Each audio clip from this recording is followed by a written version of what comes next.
बहुत स्वागत करतनी पूरा भोजपुरिया जहान के अपने इस खास शो में जेकर नाम बा सुरवीर संगीत के महासंग्राम।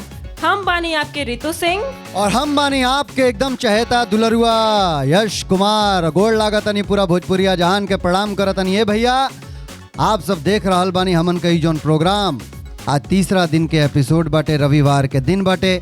और रउआ सब जाना तानी कि आज 10 जनी सूरवीर बालोग, 5 गो उत्तर प्रदेश में और 5 गो बिहार के सूरमा। आज में से एक जनी के हुए ऐसा हुई है जौनी मंच छोड़ के हमन के विदा लेकर के हमन से चल जाएंगे। यानी कि आज बा एलिमिनेशन के डे। बिल्कुल एलिमिनेशन के डे बाटे, लेकिन ओकरी पहले हम चलब निर्णायक मंडल की तरफ और स्वागत करब हमन के गुरु माँ अनुराधा पौडवाल जी के। बिल्कुल। और दूसरी तरफ हम स्वागत कर चाहतनी अपने पितामह जी के श्री श्रवण राठौर जी के। और साथ में खासम खास हमारे मित्र, हमारे दोस्त, हमारे भाई आलोक कुमार जी।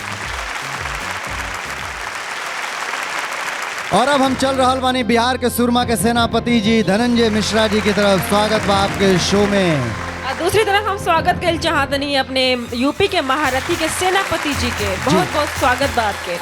राजेश जी जी, उत्तर प्रदेश इस समय बहुत कमजोर पड़ रहल बाटे बिहार के सुरमा लोगन की आगे।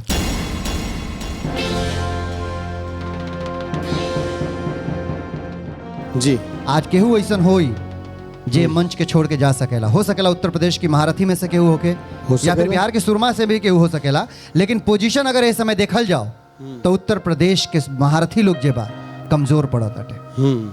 का कहब? देखी, ई तो युद्ध बा जी और युद्ध में ही लगले रही जी। लेकिन जहाँ तक हमारी तरफ से गायन अच्छा होना चाहिए। जी बाकी एलिमिनेशन ये परिणाम के चिंता ना करे चाहिए। जी एक ऐसे अच्छा अपना परफॉर्मेंस अच्छा से करें। बिल्कुल, हमन के परिणाम का चिंता बिल्कुल नहीं कल जाई, परफॉर्मेंस पे ध्यान दिहल जाई। और हम बुलावे जा रहल बानी ओ 5 गो प्रतिभागिन के जे सुर भंवर की दलदल में फंस गए बा लोग। पूरा विश्वास रहे कि हम जजेस के गाना सुना के दिल जीत लूंगी और सेफ जोन में रहूंगी। गाना अपना तरफ से बहुत अच्छा कोशिश करनी, लेकिन तनी मनी चूक हो गई रहे। थोड़ी सी दुख की बात है। मैं फिर से डेंजर जोन में हूँ। और देखा तरह हम भाई साहब डेंजर जोन में आ गई 3 दिन सेफ होला के बावजूद। पूरा विश्वास के साथ हम कहत बानी कि हम डेंजर जोन से बाहर निकल के दिखाएं। अब हम जाए चाप के गायम, चाप के सुर लगाए और चाप के सिलेक्ट होके सेफ जोन में आए और फिर से आप लोग के सुनाई। बस आशीर्वाद बनौले रहेंगे। तब स्वागत बाटे उत्तर प्रदेश के महारथी और बिहार के सुरमा लोगन के ए मंच पे।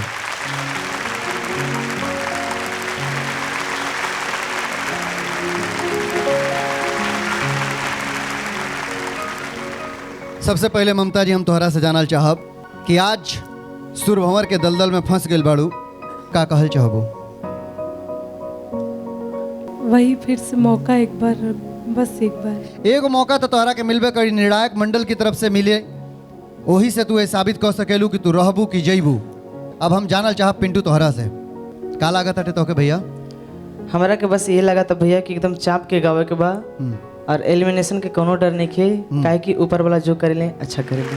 बिल्कुल, ऊपर वाला के रूप में आज हमन के सामने 3-3 गो निर्णायक मंडल में 3 गो जजेस बा लोग। आज ऊपर वाला इहे कहा ला लोग। सही बात भैया। बिल्कुल। अब जानल जाइए अंकिशा से कि यूपी के महारथियन के का लाज बची आज? जी बिल्कुल, बचाने की कोशिश करूंगी। बस आखिरी एक मौका। जी बिल्कुल, कोशिश करने वालों की हार नहीं होती है, लहरों से डरकर नौका पार नहीं होती है। विनीत बाबू जी, काहे मुंह लटकौले बड़ो? कहे ना मुंह नहीं लटकौले। नहीं लटकौले ना? ना। तो एकदम चुकर के बोला, का लागत हटे तोहरा के? आज बाजी मार जीबो कि बाजी हार जीबो? आज हम बाजी मार के जाए। बाजी मार के जीबो ना? तो बहुत सारी शुभकामना बाटे तोहरा संगे। अब हम जानल चाहब रुपेश तोहरा से। भैया पूरा ध्यान गाना पे फोकस और बाकी जो रिजल्ट हुई उस आंखों पर। आप एक चीज जान लीजिए कि एक ठो कहावत है, बोया पेड़ बबूल का तो आम कहाँ से पाए। अब भैया जौन पेड़ लगेबा जा एकदम उहे फल प्राप्ति हुई। तनको अगर सुर से बेसुर भइले जा त कांटा चुभा दे लोग। अगर बढ़िया गा दे बजा त आम की पेड़ पर से पाकल आम मिल जाए, मीठा मीठा फल खाए के भी प्राप्ति हुई। तो ऐसे ढेर सारी शुभकामना बा तोहलो उनके, गुड विशेष बाटे तोहलो उनके। हम चाहब के अपना स्थान ग्रहण करा जा। बिल्कुल गुड विशेष बा यश जी, बहुत अच्छी बात कहनी है आप।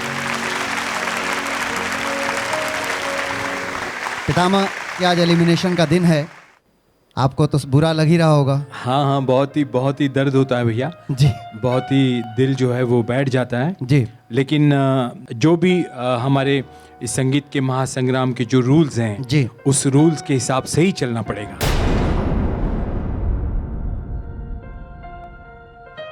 सभी जो है प्रतिभागी जो हैं उन सबको मैं यही रिक्वेस्ट करना चाहूँगा कि सभी लोग बिल्कुल रंग में आके गाएं, किसी से डरे नहीं, बिल्कुल उस्ताद की तरह परफॉर्म करें, तो ही उनके परफॉर्मेंस में जो है वो पावर आएगा, नहीं तो फिर एलिमिनेशन का प्रॉब्लम तो है ही। जानल जाए हमन के निर्णायक मंडल में गुरु माँ से। देखिए वैसे तो शुरू से ही जितने भी कॉन्टेस्टेंट्स हैं ये सभी अच्छे ही रहे हैं जी। लेकिन कभी कभी ये होता है ना कि किसी में बहुत अच्छा गा लिया तो थोड़ा सा कम चौकन्ना रहते हैं और टेकन फॉर ग्रांटेड होता है, तो वैसा नहीं रहे जी। मतलब बिल्कुल एकदम जिस तरह से एकदम शुरू के परफॉर्मेंस में जितना सब लोगों ने 100% ध्यान देके ना कि भाई एक होता है ना कि बिल्कुल अपना 100% देना है, तो वैसा ही हर एक राउंड में वैसा ही रहे। क्योंकि बीच में थोड़ा सा ये हो गया था एक मतलब फर्स्ट राउंड में तो 100% नहीं 1000% गाया और उसके बाद तो एकदम पता नहीं क्या हुआ, ऐसे हुआ। तो ऐसा नहीं होना चाहिए। चलो उस वक्त तो मतलब काफ़ी राउंड्स थे, लेकिन अभी तो मतलब we are coming towards the end, तो बहुत ही ज़्यादा चौकन्ना रह के गाना चाहिए। बिल्कुल। आज 5 गो प्रतिभागी लोग जो नहीं गाने के अपना प्रदर्शन करी लोग ना जी, ओमे से केहू के भी नंबर बतावल ना चाहिए, शो के आखिरी में बतावल जाए। बिल्कुल आखिरी में बतावल जाए। कहाँ है से कि सस्पेंस रखल जाता, ज्यादा मजा आवेला। बिल्कुल। और बुलावे जा रहल बानी जा धनंजय मिश्रा जी के टीम बिहार के सुरमा से। के आई महाराज? पिंटू बाबू, स्वागत बाटे आपके मंच पे।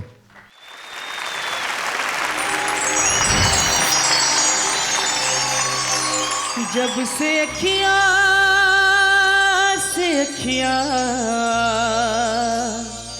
लड़ा दिल बड़ू का कही हम के अपन बना दिल बड़ू।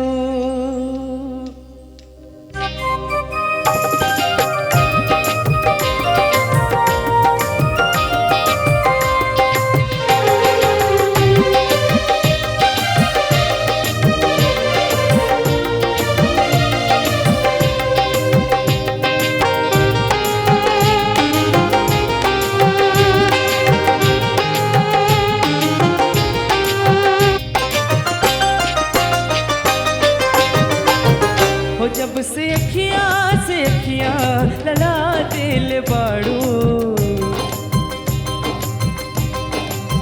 वो जब से अखियां लड़ा दिल बाड़ू का कही हम के अपन बना ले बाड़ू, हो का कही हम के अपन बना ले बाड़ू। हो जब से अखियां लड़ा दिल बाड़ू, हो जब से अखियां लड़ा दिल बाड़ू का कही हम के अपन बना ले बाड़ू, हो का कही हम के अपन बना ले बाड़ू।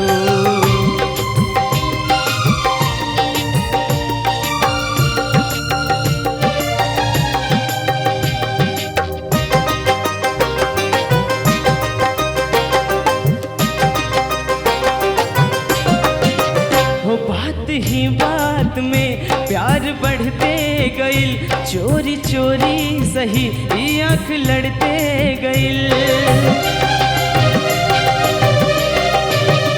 बात ही बात में प्यार बढ़ते गइल, चोरी चोरी सही आँख लड़ते गइल। हो तोहरा से सजनी हम करतानी वादा, तोहरा के चाहम हम जान से भी ज्यादा, तोहरा के चाहम हम जान से भी ज्यादा, तोहरा से सजनी हम करतानी वादा। मस्त रूपवा के जादू चला देले बाड़ू, मस्त रूपवा के जादू चला देले बाड़ू। का कही हम के आपन बना ले बाड़ू, ओ का कही हम के आपन बना ले बाड़ू। जब से अखियाँ लड़ा देले बाड़ू,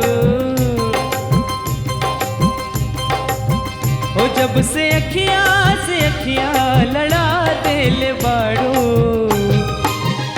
का कही हम के आपन बना ले बाड़ू, ओ का कही हम के आपन बना ले बाड़ू, ओ का कही हम के आपन बना ले बाड़ू, ओ का कही हम के आपन बना ले बाड़ू।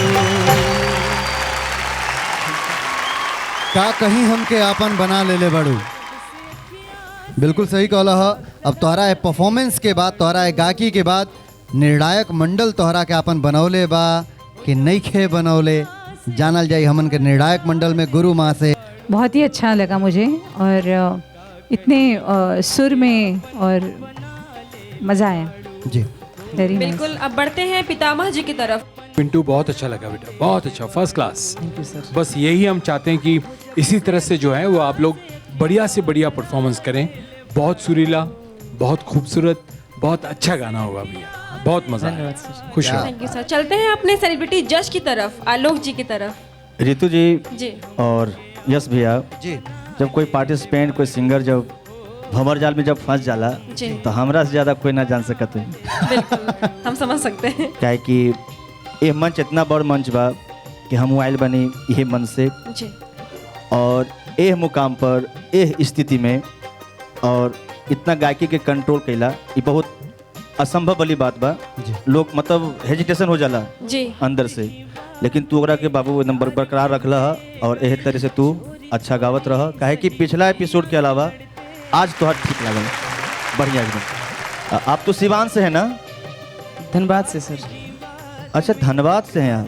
हाँ सर। अच्छा, झारखंड के शान। तो झारखंड के हो गए हैं? जी। चूंकि झारखंड से आयल बना पिंटू, बिहार और झारखंड एक होकर के जंग में शामिल भइल बाटे, ए मैदान में कदम से कदम डटौले बाटे, ये बहुत बढ़िया बात बाटे। और अब हम पिंटू नंबर तोहरा के जौन भी मिलल हुई इस शो की आखिरी में बतावल जाई कि विनर बाड़ा कि लूजर बाड़ा, ये बाद में पता चली। हम चाहब के अपना स्थान पे जाके ग्रहण करो। धन्यवाद जी। बिल्कुल यश जी।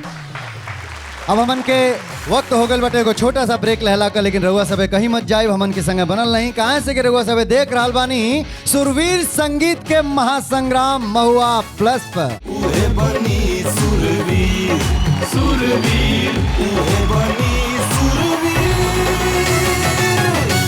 Welcome bank. एक बार फिर से स्वागत करते हैं आपके इस सुरीला प्रोग्राम में जेकर नाम बस सुरवीर संगीत के महासंग्राम। बिल्कुल। और महासंग्राम में हम अगला प्रतिभागी के बुलावे से पहले हम राजेश जी आपके पास चला तनी। जी राजेश जी, बिहार के सुरमा में से 2 जनी ऐसन बालोग जो सुरभंवर में फसल बा। जी। रउरी यूपी की महारथी में 3 जनी ऐसन बालोग जो सुरभंवर में फसल बाटे। जी बिल्कुल। पोजीशन डगमगा रहल बा उत्तर प्रदेश के महारथीन के। जी। और रउआ हैं वो प्रदेश के सेनापति। जी। पूरी जिम्मेदारी सेनापति के कंधा पा आकर के टिक जाला। और कंधा दुखात नहीं खनो? ना कंधा ना दुखाता। हाँ। पहले कह लिया जी युद्ध बा जी, एमे भाग लेहल ज्यादा महत्वपूर्ण हो जी, न कि परिणाम जी। ये तो साफ बात बा। कभी हमारे के यहाँ से कोई जाई, कभी इनके यहाँ से कोई जाई ना ही। लेकिन कोनो भी सेनापति का एक ही दारोमदार होला। हाँ। रणनीति के जरूरत होला, सिलेक्शन के जरूरत होला कि कौन तीर चला के मारी। वो कोशिश जारी बा कि बिहार के सुरमा में से घाही हो जाई लोग। तीर रउआ सेलेक्ट करब। कहाँ से कि रउआ हैं उत्तर प्रदेश के महारथीन के सेनापति। रउरी कंधा पर दारोमदार बा कि आप उत्तर प्रदेश में से वो विजेता के निकाल करके मंच से वो मुकाम तक पहुंचाई, वो नाम तक पहुंचाई। धनंजय जी, आपका इनकी रणनीति के खिलाफ का रणनीति बनाई, कैसे खड़ा रहब? जे पहलवान होला जी तो वो अखाड़ा में लड़बे करे। जी। जे सैनिक बा, जे महारथी बा, जी, जे सुरमा बा, जी, तो वो लड़ाई लड़बे करे। बाकी अब एमा हमके बतावे लायक कुछ लौकत नहीं खे कहे कि तब सामने दिखा था कि के डगमगाता के हिलत बा केकर कान दुखाता आ के करी माथा पर एकदम शिकन आ गई बटे साफ लौकता। राजेश भैया ये आपकी खातिर बहुत बड़ा चैलेंज बाटे धनंजय जी की तरफ से। चैलेंज स्वीकार है तो स्वीकार बाटे तो हुए तो हम पूछनी रणनीतियों नहीं बतावा तो चैलेंज स्वीकार करता नहीं आप। हम पहले कर रही हाँ कि रणनीति दिखावे काम ना हाँ प्रस्तुत करे काम बा। बिल्कुल तो प्रस्तुत करे करतीन भेजी अपने पहला तीर के। हम भेजब जी अंकिशा के। उत्तर प्रदेश के महारथी में से हमन के बीच में आ रहल बाड़ी अंकिशा।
बिना कुछ तोहरा से कहे हम अपना निर्णायक मंडल के पास चलब, जानब अपना पितामह से अंकिशा की ये गायकी के बारे में आप क्या कहो। मैं यही कहूँगा कि अंकिशा देखो, आप गाते गाते शुरू में ही रो पड़े। माँ और बेटी के बारे में ये गाना है, करेक्ट जी। और आपके इमोशंस अचानक इतने जाग गए कि आपके आंसू आ गए।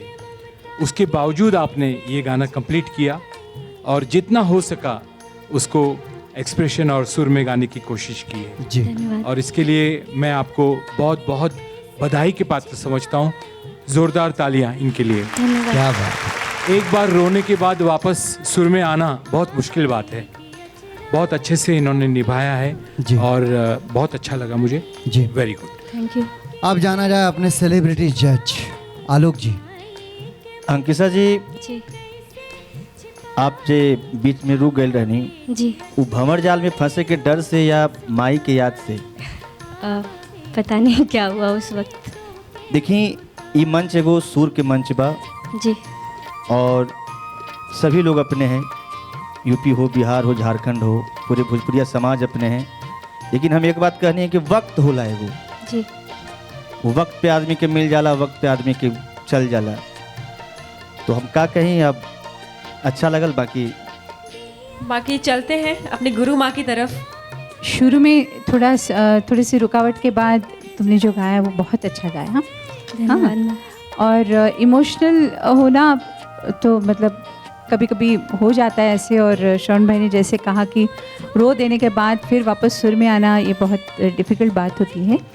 लेकिन साथ साथ मैं कहूँगी कि जहाँ कंपटीशन की बात होती है ना, तो कोशिश करना कि you have to give your best in the sense कि मतलब फिर ये नहीं कह सकते कि नहीं फिर इमोशनल हो गए इसलिए रुक गए। जी मैम बिल्कुल। आप समझ रहे हैं मेरी जी बात? मैम, बिल्कुल। मतलब इमोशनल होने में कोई गलत नहीं है, लेकिन अगर रुक गए तो रुक गए। और अगर आपको रुकने के बाद वापस शुरू होने के लिए अगर किसी की हेल्प लेनी पड़ी तो वो तुम्हारी फेवर में नहीं जाएगा। जी एग्री है ना? तो तुमने गाया बहुत अच्छा, इसमें कोई दो राय नहीं, और बहुत सुर में गाया और बहुत अच्छा गाया है ना। लेकिन कोशिश करना कि ऐसी बातें ना हो, क्योंकि जहाँ बाकी कॉन्टेस्टेंट्स 100% देंगे ना, फिर वो जजमेंट देने में मुश्किल होगी। जी मैं एक बात आपसे और जानना चाहूँगा गुरु माँ, आप भी बहुत सारे स्टेज शोज़ किए हैं आपने एज सेलिब्रिटी, आप बहुत जगह जाती हैं, बहुत जगह गाना गाती हैं आप। सेम चीज़ आज इन बच्चों का है कि इन बच्चों को इस स्टेज के ऊपर खड़ा होकर के आप सबके सामने गाने का मतलब है कि वो संगीत के संसार के सामने अपना परफॉर्मेंस दे रहे हैं। अगर मैं कहूँ तो आप लोगों के अंदर भी ये चीज़ें कहीं ना कहीं मैं जानना चाहता हूँ क्या आती हैं? क्यों कभी कभी नेशनल नहीं इंटरनेशनल लेवल पे आप शो करने जाते हैं तो क्या कहीं अंदर ये डर होता है कि मैं क्या कर पाऊंगी? सच बताऊं जी, मेरा जब ऐसा कोई प्रोग्राम होता है ना बड़ा, जी, तो 8 दिन पहले से जी, मुझे सपने आने शुरू होते कि ऑडियंस ही नहीं आई। अच्छा। मैं गाने की किताबें भूल गई, अच्छा। गाना भूल गई, जी, समझे ना? जी। तो हम लोगों को भी बहुत ज़्यादा प्रेशर होता है तो ना? इस डर को अपने दिल से निकालने के लिए क्या टिप्स देना चाहेंगे आप इन मैं मेरे पास अगर होता खुद जी। तो इतने सपने नहीं झेलती मैं, क्यों? बट अनुराधा जी जब भी गाती हैं, जहाँ भी गाती हैं, वो 100 मार्क्स के साथ गाती हैं जी। कभी कोई कंफ्यूजन हमने देखा नहीं आज तक, और मुझे नहीं लगता कि आगे भी कुछ होगा। आपको एक बात बता दूं, जब तक आप सीख रहे हैं तब तक आप शिष्य रहिए, लेकिन जब आप परफॉर्म करने जाते हैं आप गुरु बन जाइए प्लीज। क्या बात है। निर्णायक मंडल से इतना बढ़िया तोहलों के टिप्स मिलल बाटे। उम्मीद करता नहीं कि टिप्स यही मंच तक ना संसार के हर वो मंच तक काम करी तोहलों के संगे, जो ना मंच पर कभी तोहलो गई बजा गांठ बांध के धल जा। हम चाहब अंकिशा अपना स्थान के ग्रहण कर। धन्यवाद। बिहार के सुरमा में से पिंटू अइले बहुत बढ़िया गायकी के प्रस्तुति कैले जी, बहुत बढ़िया उनका के कमेंट मिलल हमन के जज लोगन के। बिल्कुल। लेकिन उत्तर प्रदेश के पलड़ा फिर से लड़खड़ा गए। अंकिशा गईली, गाना गौली, भुला गईली, लेकिन फिर अपना लय के पकड़ लहली, अच्छा अंजाम तक पहुँचौली ये गाना के।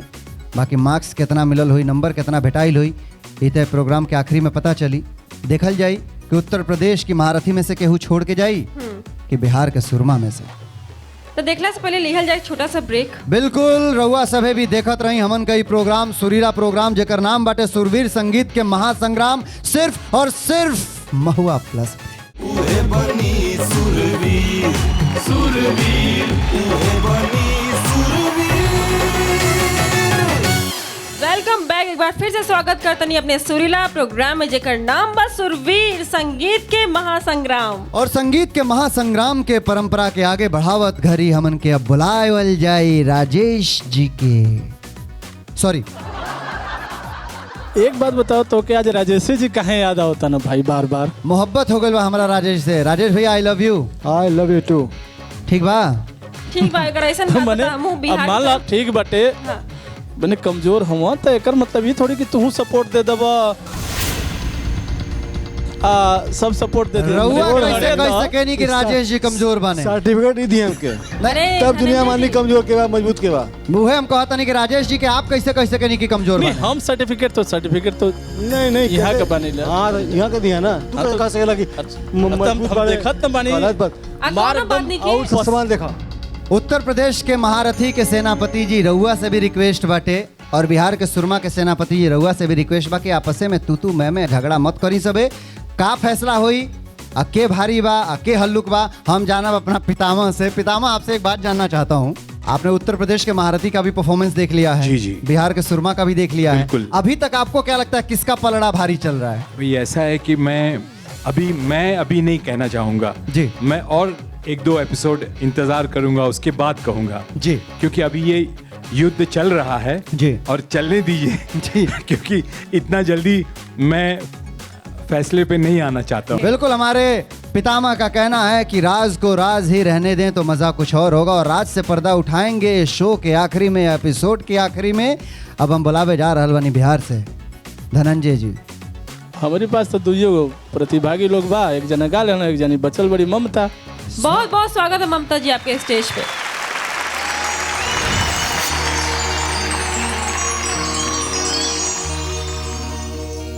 और अपने तो गैला राजा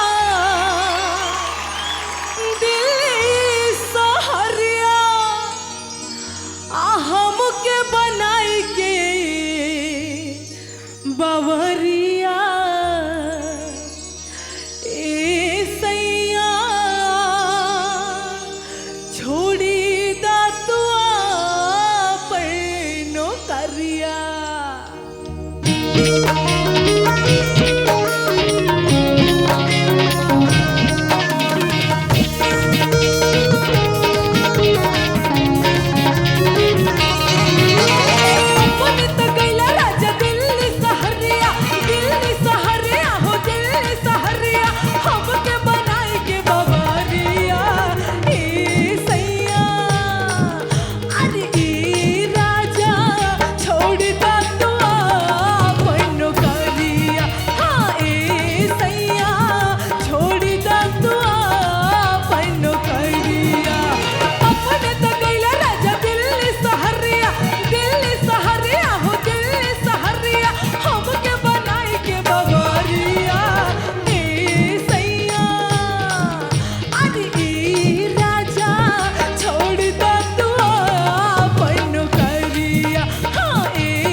बाबू जोनी गाना गौली है कि छोड़ दो तू अपन नौकरिया ई गाने में भर ठीक बा। अगर मर्द नौकरी छोड़ के घर में बैठ जाओ आ 1 महीना खाली इनका टिकुली लिपस्टिक का पाउडर ना आवे, डंडा मार के खदेरी है कि जो भैया नौकरिये पर ठीक रहले है। गुरु माँ से जाना जाएगा, गुरु माँ क्या कहती हैं आप? मैं तब से सोच रही हूँ कि ये लड़की पहले 2 एपिसोड्स में क्या चीज़ का रोना धोना इसको हुआ था जी। तब से सोच रही, बस इतना ही सोच रही हूँ मैं। इतना अच्छा गाती है, क्यों श्रवण भाई? बिल्कुल बिल्कुल, वो सुर भंवर में थोड़ी सी फंस गई थी, तो उससे इतनी डर गई थी कि नहीं, मुझे भी लगता है कि सुर भंवर में जब ये फंस जाती हैं सोचती हैं कि अब आगे निकलना ही है तो अपना बेस्ट दे देती हैं। बिल्कुल सही, बस इसी तरह से गाते रहिए और कॉन्फिडेंस के साथ गाइए। हाँ, क्या हमारे सेलिब्रिटी जज ममता जी अच्छा कहलू है, और एगो आपके जो आवाज़ बा वो अलग बा, वो एकदम फोक आवाज़ बा आपकी, इसी तरह गाइए, अच्छा होगा। देखा निर्णायक मंडल से तो तोहरा के बहुत बढ़िया बढ़िया कमेंट मिल गई। 2 जनी कहलो बहुत अच्छा गाओ ताड़ू, 1 जनी कहना कि आवाजिए तोहार एकदम अलग बात बढ़िया बाटे कि हमरों के ई लागे लागे तोहार आवाज़ अलग बाटे। ढेर सारी शुभकामना बाटे अपना स्थान पे। ममता जी की बात, यानी कि बिहार के सुरमा के ममता जी अपना गायकी के प्रदर्शन कैली, तारीफ बटोर ली, जाके अपनी जगह पर बैठ गई बाड़ी। रिजल्ट का हुई तो आखिरी में हमन के बतावल जाई। लेकिन धनंजय जी, अब आपसे एगो बात जानल चाहब कि 5 जनी प्रतिभागी लोग जो दलदल में फंसल रहल हलो सुर भंवर के, ओमे 2 जनी रहल हलो बिहार के सुरमा, और दोनों जनी अपन गायकी पेश कर चुकल वालो। रहुआ संतुष्ट बानी अपना सुरमा लोगन से? योद्धा जब लड़ाई लड़ेला तो वो हारे या जीते, जब जीत के आवेला तो उहे ओकर रिजल्ट होला, या हार के आवेला तो ओकर रिजल्ट होला। बाकी ओकर प्रदर्शन से संतुष्टि या निराशा के कोनो मतलब नहीं है। नहीं, वो आपकी बात से हम सहमत बानी, लेकिन रहुआ अपनी परफॉर्मर लोगन से संतुष्ट बानी ना? हम कभी जिंदगी में ना, सेनापति अगर युद्ध के लड़ाई में लड़ाई के दरमियान अगर संतुष्ट होगा तो ओकर सेना हार जाले। बम पशुपति राजेश जी, बहुत सही कहानी है यहाँ के। जी सही कहानी है ना? का कही है, हार सुनिश्चित बा के कर इनकर कोनो कोनो डायलॉग के में रहेंगे पड़ी नहीं, वो तब कंफर्म बटे, चला आगे बोला। अब ये लोगों के साथ सवाल जवाब हो ही गई। अगर ये सवाल जवाब हमन के कही जाते लो रुके वाला नहीं खेलो, बिल्कुल ना रुकी लोग। कहाँ से कि अब वक्त हो गई बा 2 मिनट का छोटा सा ब्रेक खातिर। रहुआ सब कहीं मत जाई, देखत रही हमन का सुरीला प्रोग्राम जेकर नाम बाटे सुरवीर संगीत के महासंग्राम, सिर्फ और सिर्फ महुआ प्लस पे। उहे बनी सुरवीर, सुरवीर, उहे बनी सुरवीर। ब्रेक के बाद एक बार फिर से रहुआ सबके स्वागत बाटे, सारा भोजपुरिया जहान के स्वागत बाटे। रहुआ सबे देख रहल बानी सुरीला प्रोग्राम जेकर नाम बा सुरवीर संगीत के महासंग्राम, सिर्फ महुआ प्लस पर। तब का बाप चले के यूपी के सेनापति जी से पूछल जाओ कि अगला प्रतिभागी के आ रहल बा। राजेश जी, उत्तर प्रदेश के महारथी में से केकरा के भेजल चाहब? हमार महारथी तैयार बा जी, ओकर नाम बा रुपेश। रुपेश आक्रमण।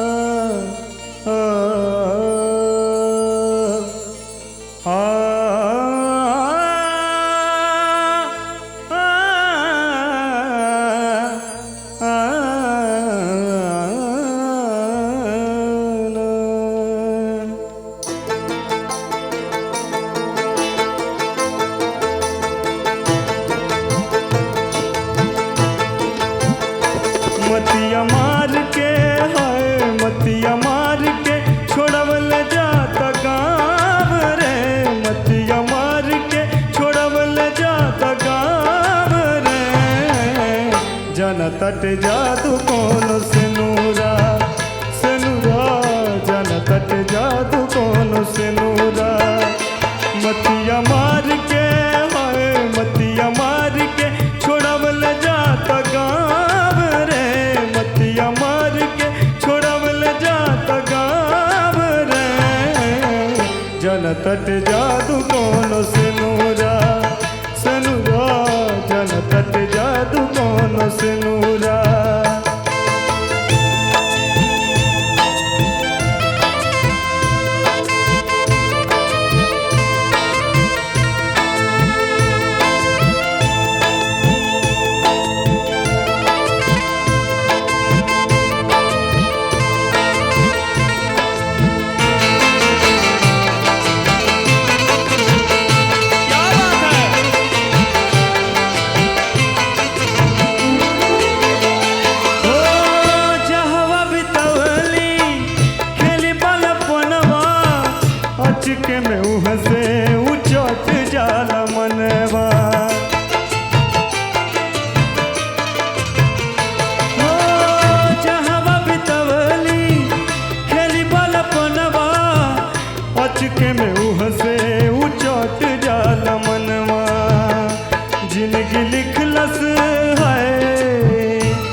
बलमुआ के गाँव रे, जिंदगी लिखलस बलमुआ के गाँव रे। जन तट जादू कौन सिनुरा सिनुरा, जन तट जादू कौन सिनुरा। मतिया मार के हाय मतिया मार के छोड़वल जाता गाँव रे, मतिया मार के छोड़वल जाता गाँव रे। जन तट जादू कौन सिनुरा सिनुरा, जन तट जादू कौन सिनुरा सिनुरा, जन तट जादू कौन सिनुरा सिनुरा, जन तट जादू कौन सिनुरा। इतना बढ़िया गौला है। मुझे से देखत रहनी है कि हमन का निर्णायक मंडल तीनों जनी सेलिब्रिटी जज जिन बाना उते इतना गुम हो गई ना कि का बताई। हमन के पितामह, हमन के गुरु माँ सब जनी झूमत रहा लोग। जानल जाई सबसे पहले हमन के गुरु माँ से। क्या सुंदर टेक्सचर है तुम्हारी आवाज़ का, मज़ा आ गया सुनने में ना। मतलब सुरीले तो हो ही, लेकिन एक आवाज़ का एक जो टेक्सचर और जो टिम्बर होता है ना जी, तो जो दिल को छूता है जी। बहुत ही अच्छा लगा। Very nice. क्या पितामह, तू तो सबके झकझोर दिए ले। क्या बात है, बहुत अच्छे यार। इतना अच्छा आपका अंदाज है गाने का, बहुत अच्छा साफ सिंगिंग, बहुत अच्छी शब्द की उच्चारण, आपका जो पोस्चर बनता है गाने के समय वो भी बहुत बढ़िया है। तो सब मिला के वाकई बहुत बहुत बढ़िया, wonderful. Thank you so much पितामह जी। अब चलते हैं अपनी सेलिब्रिटी जज की तरफ। आलोक जी क्या कहते हैं? बस ज़्यादा कुछ ना बोलो, जी हम कहब कि अब तक के सबसे बढ़िया परफॉर्मेंस रहा। क्या बात है। एकदम माने करा के कहल जाला है बाबू, कम शब्द में सब तारीफ बटोर लिहल। सच में तू बहुत बढ़िया गायकी का प्रदर्शन कैला है। उत्तर प्रदेश के महारथी में से बाड़ा, लेकिन बिहार के सुरमा के सेनापति जी भी झूमत रहनी है एकदम। धनंजय जी, जब सुर लगेला ना जी तो सीधा यहाँ पहुँचेला, दिल पे पहुँचेला। और ओमा जब सुर लाग जाला तो ओमा ना यूपी रहेला, ना बिहार रहेला, ना हिंदुस्तान रहेला, ना पाकिस्तान रहेला। क्या बात है। मतलब आज के दिन जो एलिमिनेशन के दिन बा, ओमे भी इतना कोऑपरेशन देख के बहुत अच्छा लगा। कोऑपरेशन ना है जी, इहे तो संगीत है, इहे संगीत है, असली संगीत इहे है। बिल्कुल सही कहानी है धनंजय जी। एक चीज हम खाली तनी सा उमा ऐड करल चाहत। यहाँ सबको जौन भी आदेश बटे सब सिरोधार्य बटे, और उमा कोनो टीका टिप्पणी हमारे कैले का हैसियत नहीं है हमारे। लेकिन हम सबसे कहल चाहतनी, चाहे बिहार के कंटेस्टेंट होके, चाहे यूपी के कंटेस्टेंट होके, आउट ऑफ स्टेज भी हम ये हमेशा बतावत रही ना कि तू बहुत निक गावेला, और भी कुछ लोग बा लोग जे बहुत निक गावेला लोग, लेकिन जब फ्लैट या शार्प होला लोग तो हमके बहुत तकलीफ होले। कभी भी अगर गाना में मुखड़ा उठ होला, मुखड़ा से कोड़ा तक, कोड़ा बोलल जाला एंड के कोड़ा तक बहुत बढ़िया रहा, नो डाउट। लेकिन आलाप जौन ले रहा तनी सा हमेशा टेक ऑफ नोट जौन बटे ओके संभारा लोग। हमरों में बहुत कमी बटे, कुछ लोग बा टेक ऑफ नोट लेवे में समस्या होला। गाना बहुत निक गा दी लोग, स्टार्ट और एंड गड़बड़ होला, तो एक सब लोग तनी संभारो लोग, कहे कि अब कंपटीशन का लेवल बहुत ऊपर उठ चुकल बटे। बिल्कुल सही कहानी है। ये नसीहत के सिर्फ तोहरे के ना, जितना जनी सामने प्रतिभागी लोग बैठल वालों सबका के गठिया लेवे के चाही। कहाँ से कि नसीहत भैया, ये नसीहत पैसा देला पर ना मिलेला। ये नसीहत उनके दिल में बसल प्रेम बाटे जो अपना हर प्रतिभागिन खातिर बाटे। वो चाहत आना कि हमारा सामने चाहे उत्तर प्रदेश के महारथीन में होके, चाहे बिहार के सुरमा में जितना भी प्रतिभागी बैठल बा लोग, केहू से ऐसा गलती न होके। यही से ई जोन एडवाइस बा, ई जोन नसीहत बाटे, ये मोहब्बत से निकला था भैया। एकरा के दाम दे के ना खरीदल जा सके। हम चाहब कि रुपेश अपना स्थान पे बैठा। जय हो। सच में रिदु का एकरा के कहल जाला गायकी, मन विभोर होके एकदम मोर नियर नाचे लागल है। बिल्कुल निश्चल परफॉर्मेंस। लेकिन तोहरा के का बुझाई वो परफॉर्मेंस डीपली बात बिल्कुल मत हमके ना करिए। बुझा कि हम गायकी से बहुत दूर बनी। हाँ, ये तो ही बुझाई। हाँ। लेकिन बाकी बस एक महारथी के यहाँ परफॉर्मेंस। लेकिन ओकरा पहले हमन के लिहल जाए एगो छोटा सा ब्रेक। बिल्कुल लिहल जाए जी। हाँ। तो चलो जाओ, ले लिहल जाओ। बिल्कुल ले लिहल जाओ। अरे वो सब कहीं मत जाई, देखत रही हमन का सुरीला प्रोग्राम जेकर नाम बाटे सुरवीर संगीत के महासंग्राम, सिर्फ और सिर्फ महुआ प्लस पे। सुरवीर सुरवीर उहे बनी सुरवीर। Welcome bank. एक बार फिर से स्वागत करता नहीं अपने खास प्रोग्राम में जेकर नाम बा सुरवीर संगीत के महासंग्राम। और अब हमन के पहुंच चुकल बानी जा उस जगह पर जेकर सबके इंतजार बा भैया। आखिरी प्रतिभागी के इजा बुलावल जाई। हाँ। उनके गायकी के प्रदर्शन हुई और वो प्रदर्शन के बाद हमन के बतावल जाए कि आज के वो 5 गो प्रतिभागी जौन अपना गायकी के प्रदर्शन कैले बाना वो लोग उनके निर्णायक मंडल से कितना नंबर मिलल बा और वो नंबर के आधार पर के 4 जनी हमन के साथ इस सफर के जारी रखी और के एक वो गायक हुई के वो एक प्रतियोगी हुई जे हमन के छोड़ के इजा से विदाई ले ली। तो हमन के आज के आखिरी प्रतिभागी के बुलावे जा रहल बन जा उत्तर प्रदेश के तोहार चहेता तो ही बुलावन। बिल्कुल हमार चहेता विनीत उत्तर प्रदेश से, यूपी के महारथी।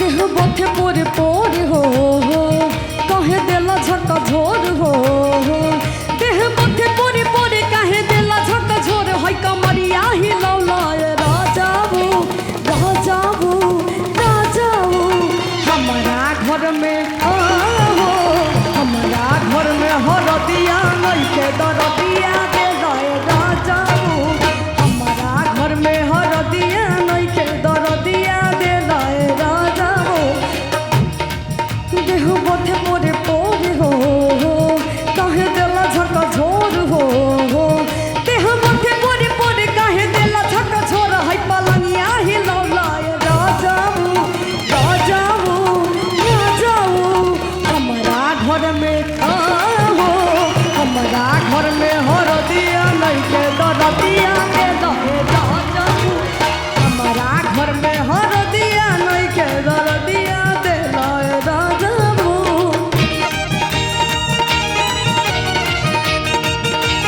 क्या बात है? जो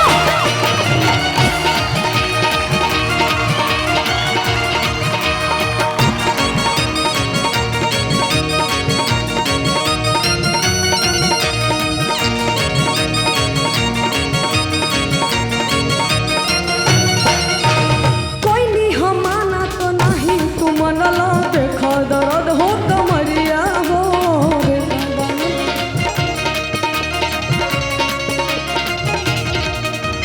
कोनो उपाया तू कलाए सैया देखा दर्द हो कमरिया हो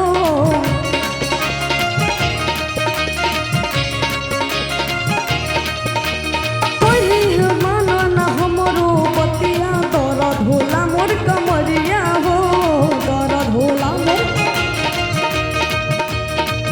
नसे नसे बैठाइला हमके जिया के मुआइला नसे नसे बैठाइला हमके जिया के मुआइला है पलंगिया ही लौलाए राजाबू राजाबू राजाबू हमारा घर में हो हमारा घर में हरदिया नहीं के दरदिया दे लाए राजाबू हमारा घर में हरदिया नहीं के दरदिया दे लाए राजाबू देह बथे पोरे हो कहे देला झका झोर हो देह बथे पोरे पोरे कहे देला झका झोर है पलंगिया ही लौलाए राजाबू राजाबू राजाबू हमारा घर में हो हमारा घर में हरदिया नहीं के दरदिया दे लाए राजाबू हमारा घर में हरदिया नहीं के दरदिया दे लाए राजाबू हमारा घर में हरदिया नहीं के दरदिया दे लाए राजाबू हमारा घर में हरदिया नहीं के दरदिया दे लाए राजाबू हमारा घर में हरदिया नहीं के दरदिया दे लाए राजाबू।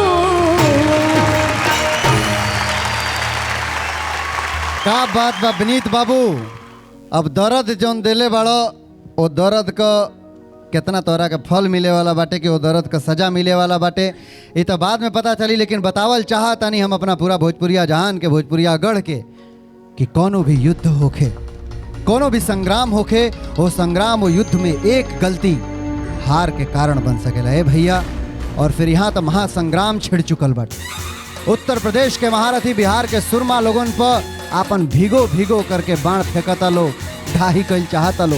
तब बिहार के सुरमा भी कम नहीं खेलो, बिहार के सुरमा भी वार कर रहल बाटे उत्तर प्रदेश की महारथीन पर। लेकिन देखे वाली बात ई हुई कि ये दोनों प्रदेश के, ये दोनों टीम के जे सेनापति जी लोग बालो वो कैसन रणनीति तैयार कैले रहल हलो एक दूसरा के खिलाफ, और केकर रणनीति भइल बा जा कामयाब, के अपना रणनीति से अपना विपक्षी टीम के घायल कैले बा।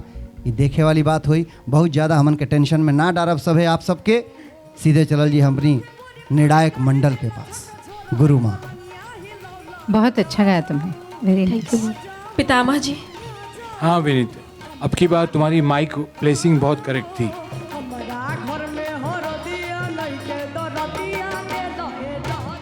तुमको एक बात का यही ख्याल रखना है कि जब भी गाओ माइक प्लेसिंग तुम्हारी करेक्ट होनी चाहिए। गुड। सेलिब्रिटी जज विनीत भाई जी, वाह, ई उम्र में हाँ गाना भूलना के बाद कैसे मैनेज करल जाला वो हम देखनी है आपके, अच्छा लगल है। और कहे कि अब तो आप कंपटीशन बहुत टफ हो गई, वो आपके संभारे के पड़ी, ठीक ना जी। और बस अच्छा बा, बढ़िया बाटे। संहारे के मौका तब खत्म हो चुकल बा यश जी।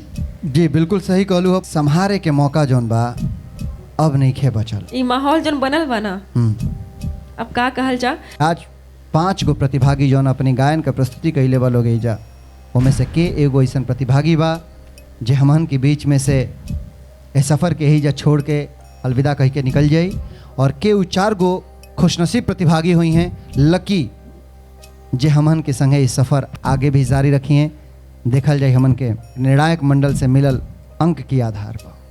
और अब हम बुलावे जा रहल बानी ए स्टेज के ऊपर वो 4 गो प्रतिभागिन के जे आज गायकी का प्रस्तुति कैले बा लोग, चारों जनी एजा आमंत्रित बा लोग। अब वो घड़ी आ चुकल बा वो फैसला के, जहाँ ई पता चल जाई कि हमनी के ए मंच छोड़ के वो कौन प्रतिभागी ऐसन बा चल जाए। ऋतु बतावल हम का चाहें। आज के 5 गो प्रतिभागी लोग जे एजा अपना गायकी के प्रस्तुति कैले बा लोग जी, ये 5 जनी में से एक तो निश्चित बा कि एक जनी एजा से हमन के छोड़ के चल जी हैं जी। लेकिन जरा से उम्मीद ना रहल है वो एजा से छोड़ के जाई, अच्छा नहीं खेलागा। बिल्कुल। रुपेश तोहरा से पूछल चाहता नहीं, कहाँ ऐसा चूक हो गई तोहरा से जौन तू ऐसा गायकी प्रस्तुत कैला? कहीं कहीं भैया सुर नहीं लगा, सुर में कहीं कहीं गए। मैं कोई सस्पेंस नहीं रखना चाहता हूँ, इसलिए आपसे पूछ रहा हूँ कि क्यों ऐसी गलती की आपने? हो गई भैया, शायद दिन नाराज हुई हमारा। हो सकता है आपको आपकी गलती की वजह से इतनी बड़ी सज़ा मिल जाएगी, ये सोचा नहीं था। जी भैया। रुपेश जी एक ऐसे इंसान हैं जी जो आज इतनी बड़ी गलती किए हैं कि 30 में से 30 अंक उनको मिला है। बिल्कुल। मैन ऑफ द मैच का हकदार बाड़ा, तोहरा के तीनों जज लोन से 10-10 अंक भेटाइल बाटे। तू ये स्टेज का आज बाजी मार ले बाड़ा, एकदम सेफ बाड़ा। का कहल चाहबा अपने उत्तर प्रदेश की टीम से? बस भैया हम कोशिश करब कि गुरु जी के उम्मीद पे खरा उतरी और अच्छा से अच्छा गाई और अच्छा से अच्छा लोगन के सुनाई और अच्छा सुर लगाई। बाकी अपना तरफ से ऐसे कोशिश करब, बाकी जो रिजल्ट हुई वो सर आँखों पे रही, बस ऐसे होत रही। अपना स्थान ग्रहण करें आप। जी भैया। जय। अब हमन के सामने बा लोग 4 गो प्रतिभागी। ये 4 गो प्रतिभागी में से केहू एक प्रतिभागी हमन के छोड़ के जाई। पिंटू जी भैया। तोहरों के हम बिल्कुल सस्पेंस ना रखब। पहले बड़ा 27 अंक और तू बिल्कुल सेफ बड़ा। पिंटू जो बिहार के बाना, बिहार के सुरमा में से 27 अंक पहले बाना और बिल्कुल सेफ बाना। कुछ कहल चाहबा अपना बिहार के सुरमा लोगों से? बस ये कब भैया कि आगे और अच्छा गाइब जी और बिहार के मान बढ़ाई। अपना स्थान के ग्रहण करो। और अब वो 3 नाम बा हमन के सामने, जकरा में से एक आदमी के छोड़ के आज ही मंच जाए के पड़ी। ममता जी, वो तू हो सकेलू, अंकिशा भी हो सकेली और विनीत भी हो सकेला। डर लगा था तो के बात से? काहे से कि मजाक हमेशा ना होला। हो सकेला कि तोही के छोड़ के जाए के पड़े, या अंकिशा के छोड़ के जाए के पड़े, या विनीत के छोड़ के जाए के पड़े, लेकिन केहू एक के तो छोड़ के जा ही के बाटे। अगर वो नाम तोहार भइल तब कोनो गलती भइल हुई तभी। गलती कैले बाड़ू तबे एजा खड़ी बाड़ू, ना तो ओहिजा बैठल रह तू।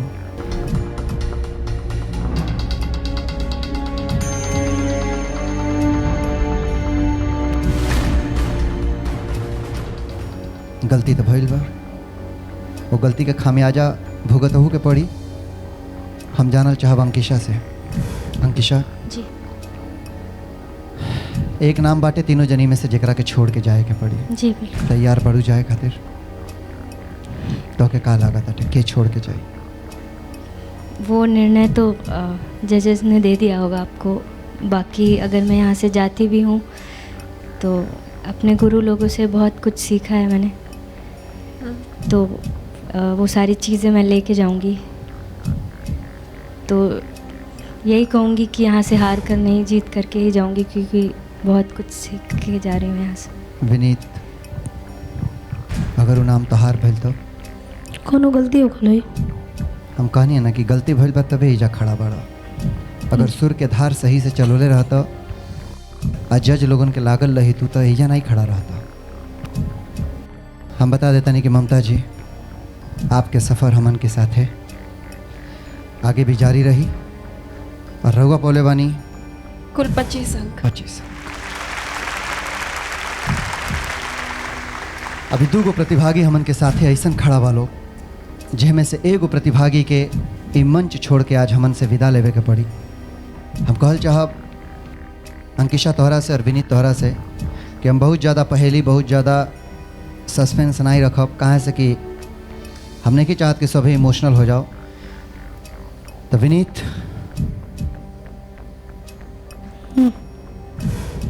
तोहरा के हमन के साथे ही सफ़र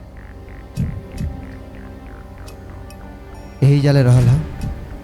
अगर ये सोचा तारा तो बिल्कुल गलत बा। तो सेफ बड़ा, आगे जारी रखो, जय हो। और अंकिशा, आज आपको हम लोगों का ये मंच छोड़ के जाना पड़ेगा, क्योंकि अंकिशा को मिला है 23 अंक और विनीत को मिला है 24 अंक। आपका सफ़र हमारे साथ यहीं तक था। कुछ कहना चाहेंगे अपने इन प्रतिभागियों के लिए?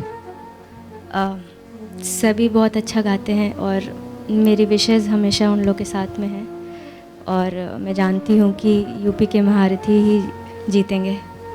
और बस ऑल द बेस्ट सबको। हम उत्तर प्रदेश के महारथी के सेनापति जी के राजेश गुप्ता जी के बुलावल चाहब, मंच पाई। राजेश जी, उत्तर प्रदेश के महारथी में से जी एक और ही प्रतिभागी जा रहा बने जी। का कहब? ये कहब कि ई समापन ना ये आरंभ, ये शुरुआत है। ये सही कहला से कि कुछ लेके जाई। दुख तो होत होई ना, आपको एगो बेटी आज विदा होती है मंच। बिल्कुल। और अंकिशा, एगो मंच है, ये मंच पर रोला से काम ना चलेला, बल्कि जौन कहलू है कि तू बहुत कुछ सिखलू है। यही जज्बात के साथ, यही सीख के साथ, यही हौसला के साथ तोहरा के आगे आवे के बाटे। राजेश जी, आपसे कहल चाहब कि उत्तर प्रदेश के ये दूसरा छाती है जी। आज जा ताड़ी ओकरी बारे में हम जानना चाहेंगे आपसे। हमारी समझ से हमारी टीम के एक अच्छा सिंगर ये। अच्छा से हाँ, अच्छा सिंगर ये। बिल्कुल ये सेना के इज्जत को वो भुलौला ना भूली। आज जितना जनी बालोग इज्जत तोहरा गईले के बाद सभे मिस करी, तो हम चाहब कि हम सब जनी के इजा आमंत्रित करतानी, और सब जनी के विदाई जोन हो तटे तोहरा से एगो गाना के साथ होके और हंसते हंसते विदाई लिहल जाओ। तो हम आमंत्रित करतानी स्टेज पर धनंजय जी, आपके भी, और सभी प्रतिभागी लोग प्लीज कम।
आप सबसे विदा लेवे के, लेकिन रउआ सबसे एगो गुजारिश बाटे, एगो रिक्वेस्ट बाटे कि आप सब कंटिन्यू देखत रही हमन का सुरीला प्रोग्राम जेकर नाम बाटे सुरवीर संगीत के महासंग्राम। शुक्रवार से रविवार तक 8 बजे से 9 बजे तक सिर्फ महुआ प्लस पर।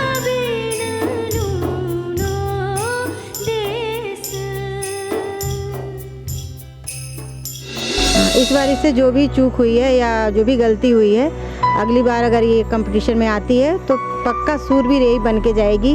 जाते जाते बस यही कहना चाहती हूँ कि यहाँ पे जो भी सीखा है अपने गुरुओं से उसको हमेशा कायम रखूँगी और आगे बढ़ने की कोशिश करूँगी।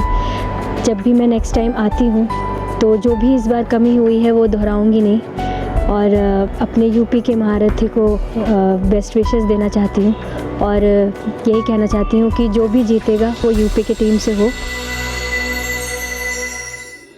लोक संगीत सब संगीत के जननी है।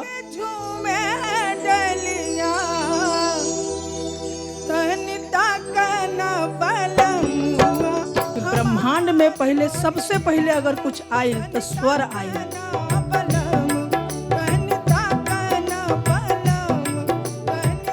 पर ई जे लोक संगीत बा ई हमारे जीवन के साथ जुड़ल आयल।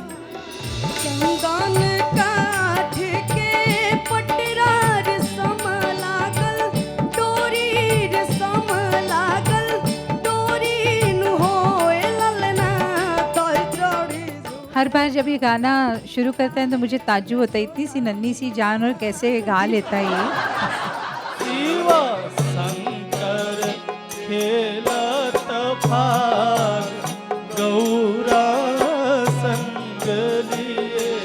आए बेरा हमनी के माटी के चीज सुनावे के बा। हाँ अब देखोबे कोई नहीं है, रंग एकदम माटी है।